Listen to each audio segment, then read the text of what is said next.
Furniture বোঝাই একটি ছোট গাড়ি নিয়ন্ত্রণ হারিয়ে জাতীয় সড়কে উল্টে যায়। ওই ঘটনায় চালক ও খালাসি গুরুতর জখম হন। বুধবার সকালে ঘটনাটি ঘটেছে রেজিনগর ট্রাফিক মোড় লাগোয়া এলাকার 12 নম্বর জাতীয় সড়কের ওপরে। এই ঘটনার জেরে রাস্তায় বেশ কিছুক্ষণ যানজট সৃষ্টি হয়। পরে পুলিশ এসে পরিস্থিতি সামাল দেয়। পুলিশ সূত্রে জানা গিয়েছে, এদিন সকালে ফার্নিচার বোঝাই একটি ছোট গাড়ি বহরমপুর থেকে কৃষ্ণনগরের দিকে যাচ্ছিল।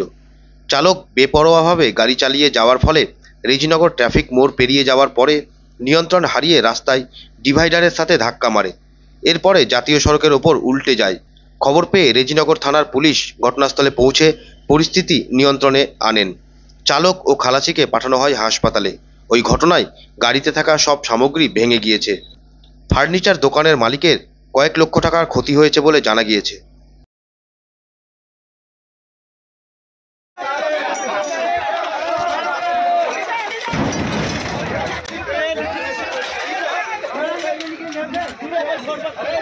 বহরমপুর থেকে ফার্নিচার লোড করে একটি গাড়ি বেথুয়ার দিকে যাচ্ছিল। সেই সময় একটি বিকট আওয়াজ শুনে আমরা বাইরে ছুটে এসে দেখলাম যে গাড়িটা প্রথমে নিয়ন্ত্রণ হারিয়ে ডিভাইডারে ধাক্কা মারার পরে সঙ্গে সঙ্গে পাল্টি খেয়ে যায় এবং উল্টে যায়। তো আমরা আসার পরে সঙ্গে সঙ্গে ড্রাইভারদেরকে বের করা হয় এবং বরাত জোরে তখন ওই সময় রাস্তায় কেউ ছিল না, যার জন্য সাধারণ মানুষের কোনো হতাহত বা প্রাণহানি বা কোনো আহতর কোনো ঘটনা ঘটেনি। এবং ওদেরকেও আমরা সঙ্গে সঙ্গে বের করে তৎপরতার সঙ্গে আমরা প্রাথমিক চিকিৎসা করা এবং আমি সঙ্গে সঙ্গে মাননীয় আমাদের ওসি সাহেবকে ফোন করার সঙ্গে সঙ্গে তিনি ফোর্স পাঠিয়ে পুলিশ এবং স্থানীয়দের যৌথ উদ্যোগে এখানে দ্রুততার সঙ্গে আপনি দেখবেন এখানে এক গাড়ি মাল ছিল। এই মালটা প্রায় 15 মিনিটের মধ্যে এখান থেকে খালি করে গাড়িটাকে সাইড করে আমরা প্রশাসনের কাছে পৌঁছে দিয়েছি এবং রাস্তাও ক্লিয়ার। উচ্চ মাধ্যমিক যেহেতু পরীক্ষা, 1 মিনিটের জন্য রাস্তা বন্ধ হয়নি, রাস্তা সারাক্ষণই চালু ছিল।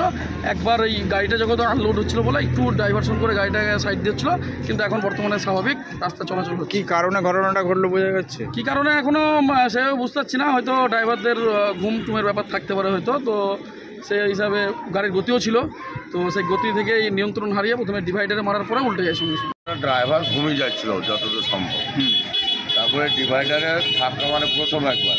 কোন দিক থেকে আসছিল? ওটা ছিল বহরমপুরের দিক থেকে বেথুয়ার দিকে যাচ্ছিল। হ্যাঁ, দিয়ে তো ডিভাইডারে ধাক্কা লাগে প্রথম, তারপরে আবার ব্যালেন্স ঠিক করে নিয়েছে, আবার যে ডিভাইডারে ধাক্কা নিই তখন পাল্টে খেয়ে যায়। তারপরে যেহেতু পাবলিক প্রচুর জমায়েত হয়ে যায়, যাই হোক মালটালগুলোকে তো অনেক ভেঙে গিয়েছে। এসব আসবাবপত্র তো এসব মানে প্লাইয়ের মাল, যার জন্য নষ্ট হয়ে গেছে অনেক কিছু, কাঁচ আর প্লাইবার। তো এবার মালিকের ক্ষয়ক্ষতি হয়ে গেল, এটা আমাদের খুব খারাপ লাগে। এমনি কোনো সাধারণ মানুষের কোনো ক্ষয়ক্ষতি হয়েছে কিছু? সাধারণ মানুষের কোনো ক্ষয়ক্ষতি হয়েছে ওই টাইমে কোনো মানুষটার কোনো রাস্তায় ছিল না, আধ ঘন্টা আগেকার ঘটনা। তো যাই হোক না কেন, এখন মালিকটা ছিল গাড়িতে, মালের মালিক, ও খুব কান্নাকাটি করছে। এখন ক্ষয়ক্ষতিটা ওনারই হয়ে গেল যা হওয়ার। এখানে স্থানীয়দের তৎপরতা কতটা ছিল? তৎপরতা দারুণ, আমরা সঙ্গে সঙ্গে তৎপরতার সঙ্গে সব ছেলেপিলেকে লাগিয়ে দিয়ে মালগুলোকে এক সাইড করে দেওয়া হয় এবং মালগুলো সাইড করে দিয়ে তারপর গাড়িটাকেও তুলে দিয়ে খাড়া করে দিয়ে রাস্তা ক্লিয়ার করে দেওয়া হয়, রাস্তা অবরোধ করে রাখা হয়নি।